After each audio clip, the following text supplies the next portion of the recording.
I've seen situations where AI has provided maybe inaccurate advice or unhelpful advice. I've heard of situations where AI has convinced, young people to commit suicide. So if you're working with a live person like myself, I'm not going to encourage you to kill yourself. I would hope not.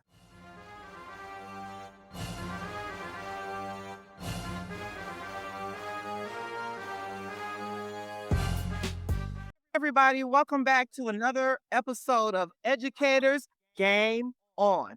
Today we have a really special guest. I've had the pleasure of working with her in the education sector, but before I introduce her, I need to apologize to her and for any other about to do it again, LMFTs. So during our premiere episode, I misspoke. I announced that we were going to have in upcoming shows LMFTs, but when I said it, I said licensed family marriage therapist. You see my conundrum? You see how I messed that up, right? Yes. So I'm taking the time now to apologize because that is your occupation, that is your career, and I want to make sure that I am not misspeaking and mispronouncing your title. And you've earned that title. So I need to give you your due. So coming to the stage, Thank Kristen you. Woods, LMFT, licensed marriage family therapist. Wonderful. Hi. Hello, We're so happy to everyone. have you on here. The first question I do have for you, just to jump right into it, is there's a misconception that a lot of people think that LMFTs, you guys are like, you just do like groups like husband and wife or partners. But in reality, you take on single people as well, correct? Yes, that's correct. So our license allows us to treat everyone. So we can do children, we work with teenagers, adults, individuals, couples, families. So it encompasses a wide range of Well, let me ask people you, that we who can are serve. your main clients? And may I ask?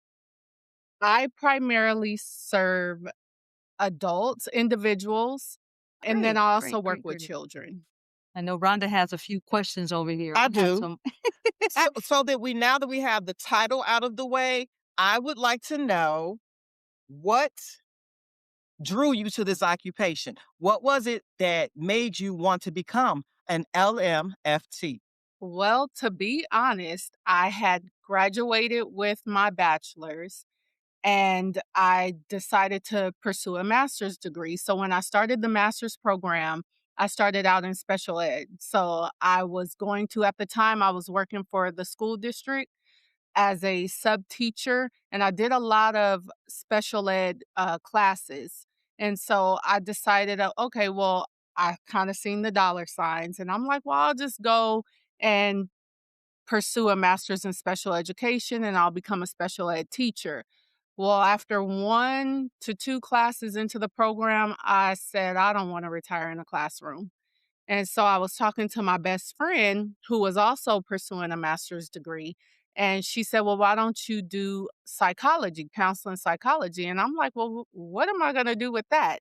And she was like, well, there's a lot of things that you can do with it. Well, just so happened at the university that I was attending, National University, they had the counseling psychology program with an MFT emphasis. So even going into that, I still really didn't have any direction. I had no clue where I was going and what I was doing. But after getting more into the program, so I switched from the SPED program to the counseling psych program. And after getting more into that program, I had a little more direction.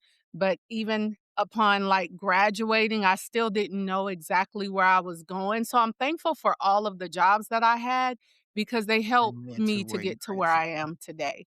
And so that's kind of how I got into this field, completing the degree, obtaining license. Well, I had to do my internship first and then obtaining licensure. And then that's what kind of led me here. But I do believe that my steps were ordered and I'm at where I'm supposed to be because originally, before starting the program, I wanted to become a criminal defense attorney, and I didn't go to law school because I just simply couldn't afford it at the time. And so How that's how long I have you ended been up doing here. this particular job? Well, I completed my program in 2011, so I've been licensed since 2017, March of 2017. So it's been that I've been licensed, but I had to work as an intern leading after graduation, Well, leading that up was my to next the question. How licensure. long was your internship? Well, so for me, it took a little bit longer because I did have a family and I was working, but I wasn't necessarily working in the field. So once I graduated from while attending school for the master's degree, I was Oh, working as a substitute teacher. And then towards the end of about the last 6 months of my program, I was able to transition over to Tarzana Treatment Centers, where I worked as a case manager and a benefits specialist. And so once I graduated, my supervisor made provisions for me to start collecting hours, but it wasn't a lot of hours mhm. that I was collecting over there. So I worked there until I was able to transition over to a children's bureau. And then I was able to finish up all my hours there, which was perfect for me because you are required to complete so many child Okay. hours as an intern. And so I was able to do that and then sit for the state exam. It's 2 parts. There's a law and ethics, so you have to take the law and ethics first. Once you pass the law and ethics, then you can take the clinical exam, which was like the most stressful exam that I've ever taken in my life. But I was fortunate enough to pass on the first attempt, both exams. Once I passed those exams, then I became licensed. So it took me from graduation to licensure about 6 years, but there are people who can complete it in like Okay. 2 to 3 years if you're able to work full Great. time. That's great. That's great. Another question I had. Well, let me let Rhonda go ahead and ask a couple questions because Yeah. I'm hogging the whole. Session. Yes. Yes. So I would like to know, because I just like to know how to handle things head on. I want to meet people where they're at. So, how would you handle an aggressive or angry client if you've ever had one? You seem so mild. I don't think anybody would ever come at you.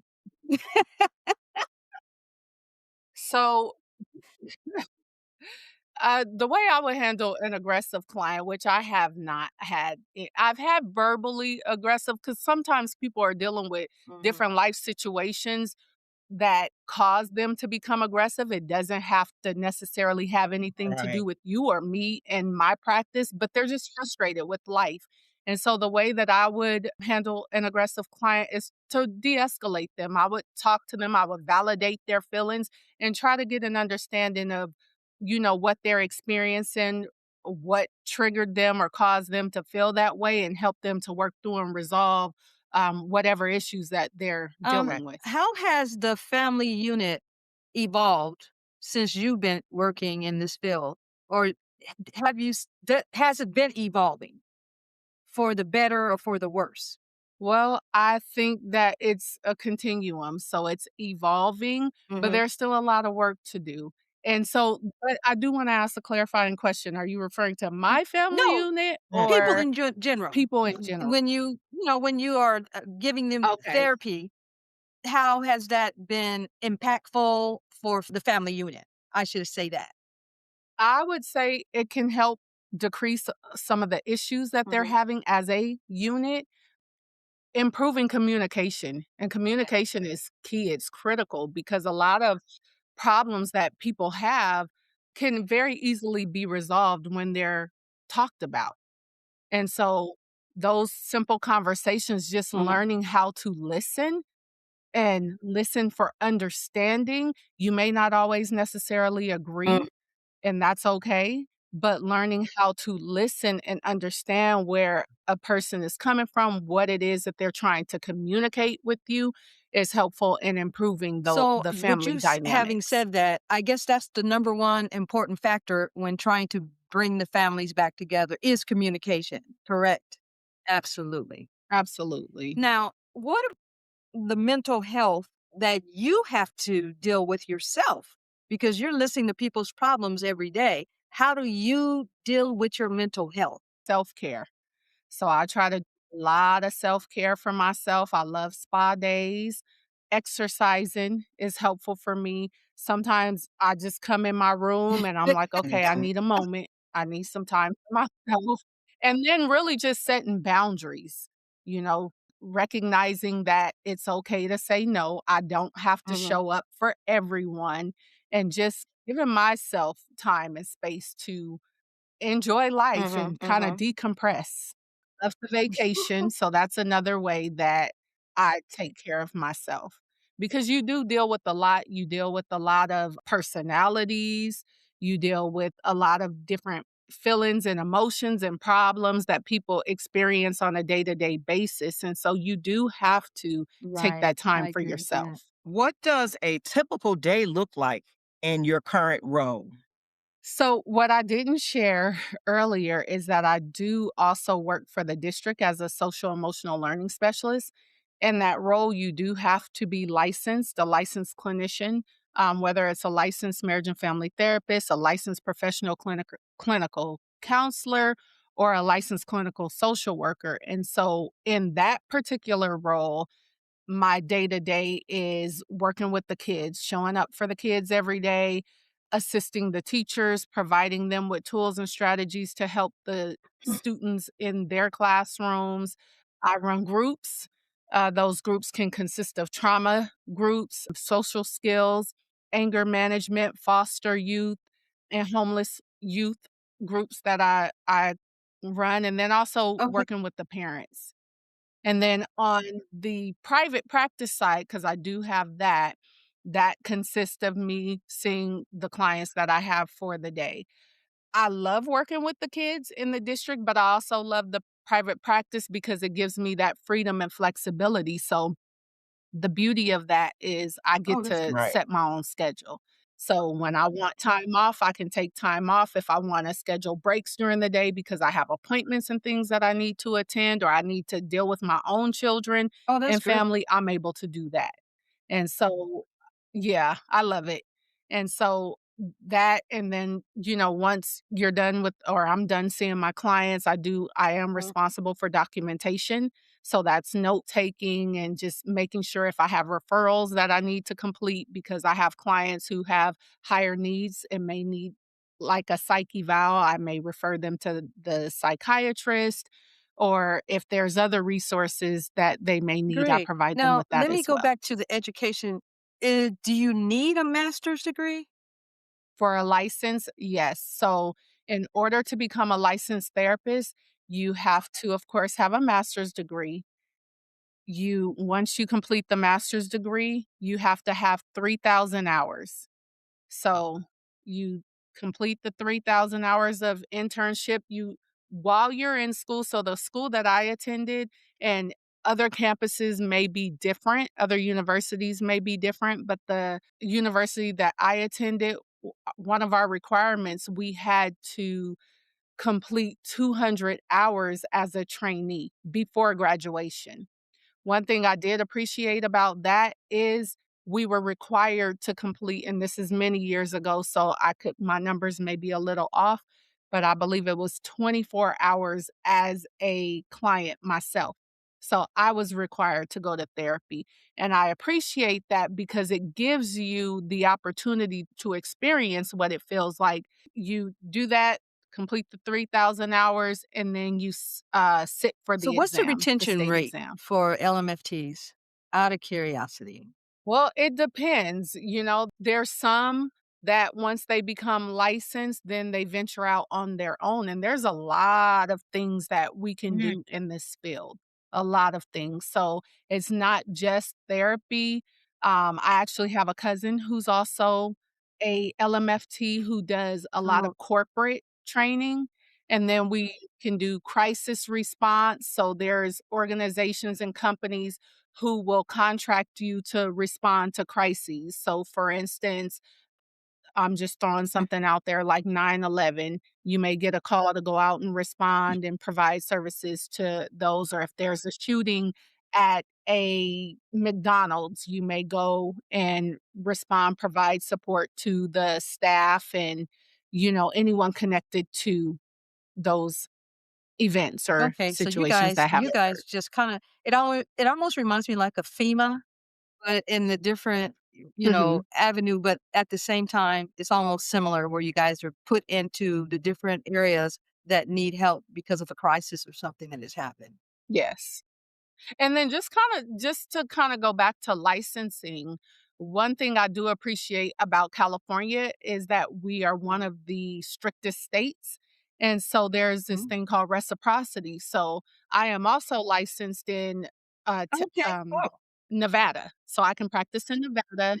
I'm in the process of completing my application to Oh, become licensed in Texas. So the beauty of it is there's other states where clinicians have become licensed, and when they come to California, they have to take other classes and take the exam. I don't have to do that in a lot of the states. So there's a lot of states that I can just submit for my license there and then become licensed. So I Texas, I didn't have to do much outside of good. my application. Of course, I had to do live scan and fingerprinting, but I didn't have to take any courses. I did not have to, go back to school or take an exam there. It was just application, provide the required documents, and then It's kinda like lawyers here, the same thing. People come from different states, a lot of time, they have to do more tests that California mandates that they do. So that's great. So you're very, very, very yeah, versed in that. yeah. That's very good. I know you have some questions. Let me jump in there. I have a question about your industry. How do you see your industry evolving in the next 5 years with the addition of AI? Tell me how that looks. That's actually a really good question. And I think AI is great. However, you don't necessarily get that personal experience. And so I do believe that, people may be going to AI for advice, but I think it's also important to seek help from a professional, someone who's actually lived and can have these back and forth dialogues with you to help you process and work through So whatever you're saying issues you're more of a dealing with. human connection because AI is generated by someone, but they're not actually there. Like it's data based on what you're saying is how they respond. Yes, and I've seen situations where AI has provided maybe inaccurate advice or unhelpful advice. I've heard of situations where AI has convinced, young people to commit suicide. So if you're working with a live person like myself, I'm not going to encourage you to I would kill hope yourself. not. I would hope not. I have another question since we're talking about virtual and Sure. in person. You're alluding me to believe that your preference is in person. Is that true? Or do you like doing Zooms? Well, I prefer telehealth, which is the Zoom. However, depending on the severity of the client's symptoms, I may recommend in person. And because I'm not currently providing in person services, I would then refer out. What message would you give to someone who is struggling with their mental health in a relationship?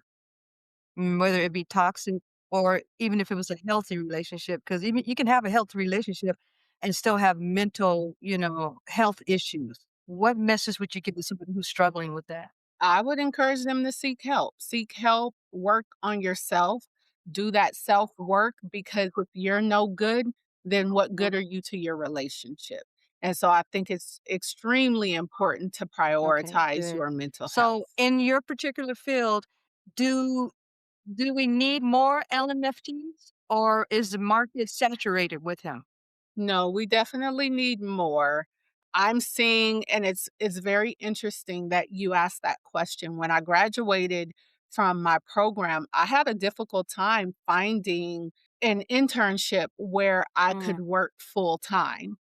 And so there was not a lot of open positions. That's 2011. But fast forward to mhm.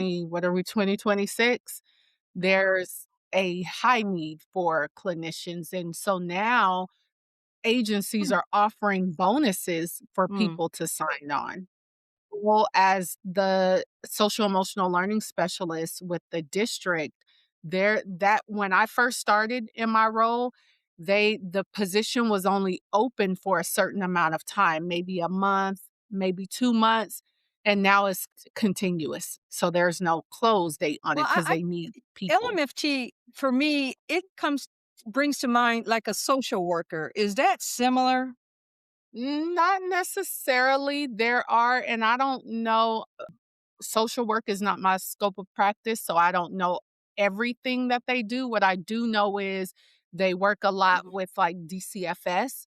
They can also provide therapy, but I believe our background and our training is slightly different. I do know we take different exams, and I think their requirements for licensure slightly differs from ours. But with our work, like I said, we focus a lot more Mhm. on mental health rather than like the social work part of things, Yeah. if that Do makes you sense. ever go into the prisons and work? I personally have not, but I do know that there are Okay. clinicians who Yeah, do. I work there, so I know there are some, but I was just wondering if you had personally, went into any of the prison and did work. I've been offered, but I Okay. just All right. haven't. That's good. That's good. That's good. Kristen, knowing what you know now as an LMFT, it is now 2026. You've been in the field since 2011, if I'm correct, if I've been taking correct notes, right?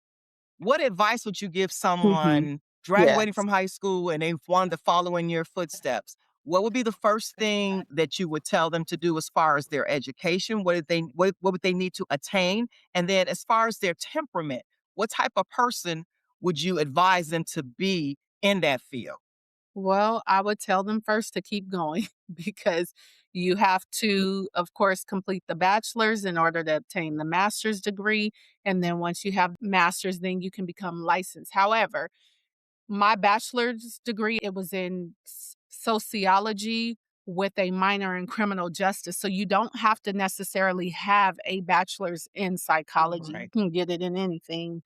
You just have to have the Mhm. master's in this field. What I would tell them though is sociology, I feel, and even psychology. I took some psychology courses in my undergrad, is a good start, a good foundation for helping you once you get into the master's program.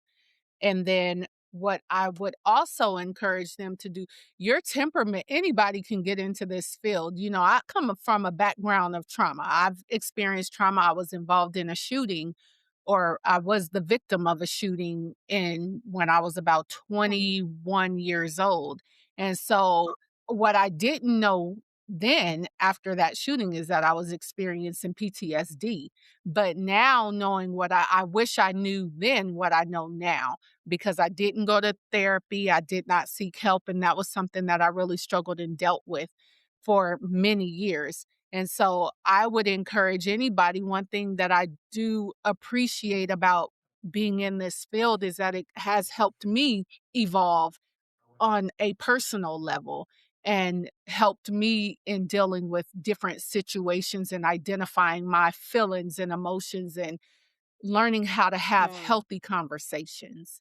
And so I would encourage people to go to therapy, you know, if you've experienced any type of trauma or just stress, period. It doesn't have to be trauma, it could be stress from work or stress from friendships or relationships, but go to therapy. And then one thing I would also encourage as you're becoming licensed, and even after you are licensed, Mm. is to find you a good mentor, someone who is in the field who can help to guide you as you Are you go mentoring through your anybody right journey. now? Yes, I have, you know, individuals Oh, good. whom I mentor and just help them So along I their have way.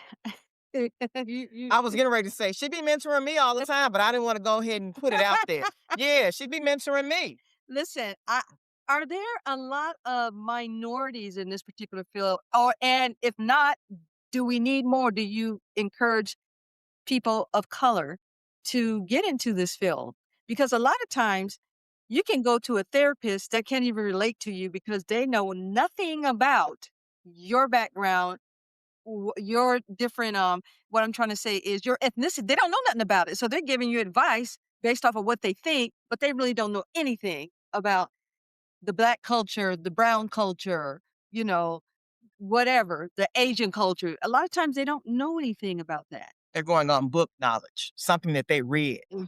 Yes, so I always encourage because I get a lot of like friends and family members or acquaintances who ask me to work with them, but ethically I cannot. So I always provide referrals. And when I refer them, I'm looking for Yeah, someone who is great. relatable, That's someone who good. looks like, yeah, absolutely. So we definitely do need more All therapists who right, look that's like good. Yeah, us. because that does make a big difference. I have been to counseling before and everything, and it's never nobody of color that I've ever went, you know, never. Mhm. We're hard to find for sure, Obviously. but they are out there. It's not a lot of us, but when I like I said, when I refer, I try to refer to African American or, Uh-huh. someone who That's looks great. like That's us. And that's simply because mhm, we are mhm. more relatable because of our life experiences and because of what we experience on a day-to-day basis. Definitely true. Go ahead, Rhonda, because I know she has something else she wants to say. My one question I was getting ready to ask you is how can we change the mindset of people not wanting to go to a therapist? Because people often say, I don't want to go to a therapist It's in the because Black community. it's in our It community is. because it's so invasive and intrusive. How can we change that culture? Because we need that extra support. Yeah. But we're afraid because it's a stigma. How can we change that? Well, I think it is changing and it has been changing. Since the pandemic, I've seen an influx, like a significant increase in people seeking and pursuing treatment. I also believe that, all we can do, there's that saying, you can lead a horse to water, but you can't make them drink. All we can do is continue to encourage them. When I work with individuals or I'm having conversations with people and we're talking about mental health, I always tell them that every therapist is not a good fit, Agree. and that's okay. So you have to try until you find one that works well or fits for you. And so I'm never offended. I've worked with individuals where they've come back and say, "Oh, this isn't working." And I'm not offended. Hmm. I'm not offended. And sometimes it's just simply because I'm honest. And so I'm not going to lie to you or tell you what I think you want to hear.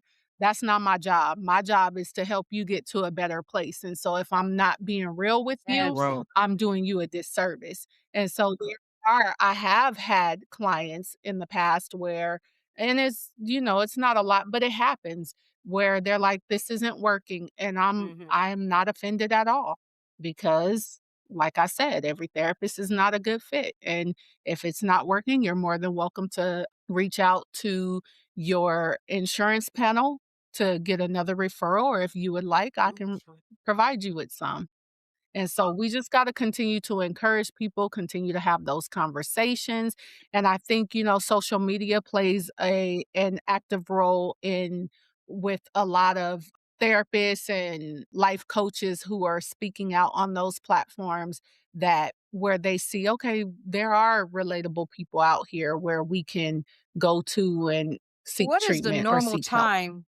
And I know it varies depending on the individual that you typically will see a patient. And what I mean by that is 5 months, 6 months. I mean, I know typically it's based on how they're evolving, in the therapy session. But typically, how often does a patient usually stay with you? It really honestly depends on the individual. I've had clients for a month.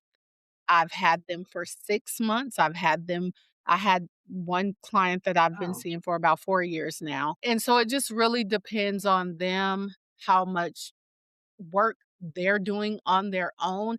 I tell my clients, "I want you to fire me." because therapy is not meant to last forever. And so and so I want them to take the skills and the tools that they're learning and put them into practice so they can move on. So it just, like I said, it really just depends on the individual because there are some who come and the treatment plan could be developed for, let's say, Mhm. 12 months, but they may only come for 2 months because they feel like they're getting better and Mhm. then they just stop showing up. But then they may experience a crisis and then I reach back out and say, "I need to come back. Can I schedule?"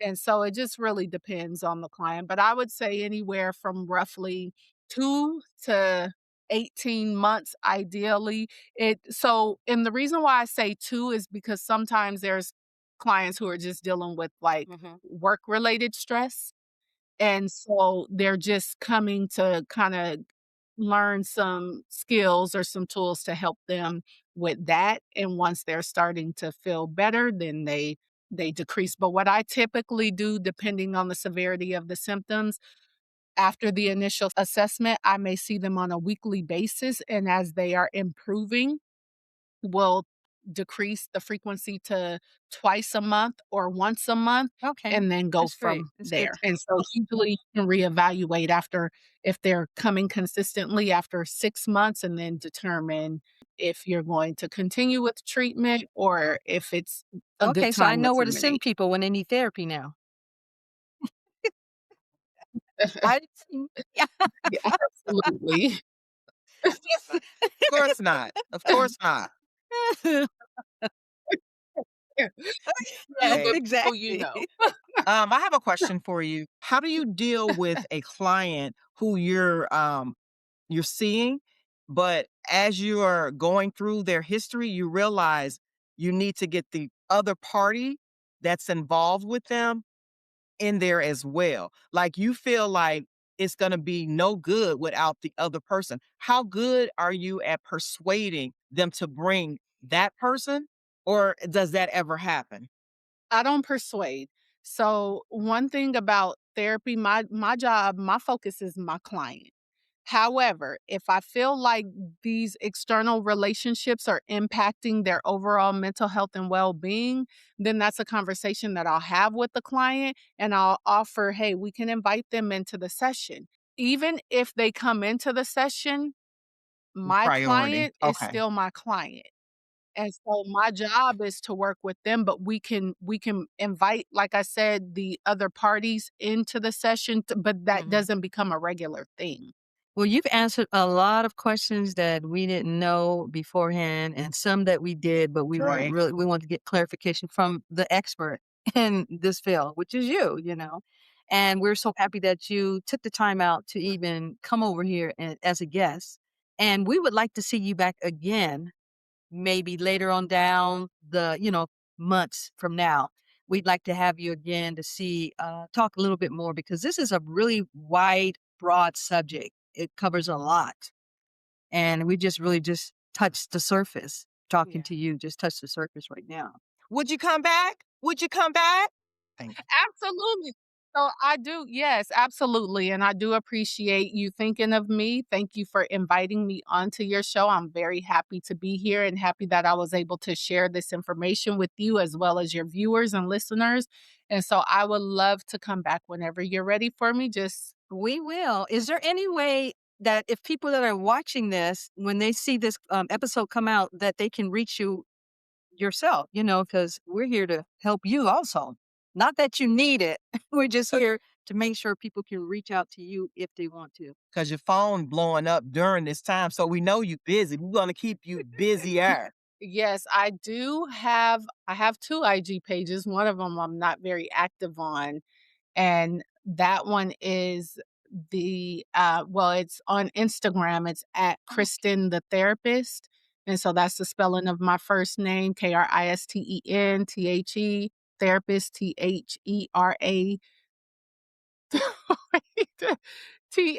Okay. THERAPIST, and then my other I put you on the spot. I'm sorry.